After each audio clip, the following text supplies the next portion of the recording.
Capnography is now used more and more in a variety of places. It's been used in the operating room since the 1980s. It's now being used throughout the entire hospital. But for anesthesia, MAC anesthesia is still a challenge. Several anesthesia providers still take an oxygen mask and they will actually input a Gelco catheter or an IV catheter into the mask, and then they will attach their sample line onto the end. Now the problem with that is occasionally the sample line can get touched, and they sometimes tape it in or sometimes drive it in, and what happens sometimes that gets dislodged and you get an alarm that says there's no CO2. The other problem is it gives you the presence of CO2, but it doesn't give you a good end tidal reading or a good CO2 waveform.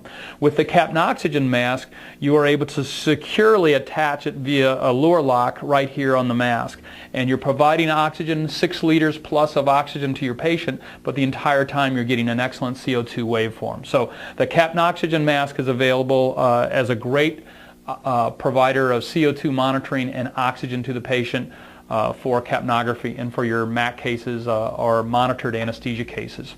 There's a program going on right now where you can deliver, or we can provide a capnography monitor such as this for no charge. The capnography monitor comes with the nasal cannula that I'm wearing here. This is called the Comfort Soft, and it's Comfort Soft because the tubing here is ultra soft. So when I put this on and cinch it in, it's not only very comfortable and it kind of adheres to the face, but it doesn't get dislodged. Often when you're using cannula that have real stiff tubing, the tubing will pop up and pop off, and the next thing you know, you're not centered under the nose and you're going to get an alarm because there's no CO2 and your patient's not getting any oxygen.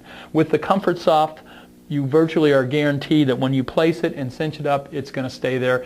The patients like it, the clinicians like it, and it gives you good readings. It's also available in a nasal and oxygen, or nasal and oral sampling system. So this would sample CO2 from one side and provide oxygen from the other, and then it's going to sample CO2 also from the mouth. So it's available in a couple different ways. This is the nasal only version. This is the nasal and oral version. Once again, we provide this monitor at no charge, and in return for you purchasing your capnography supplies from Bell Medical. Thank you.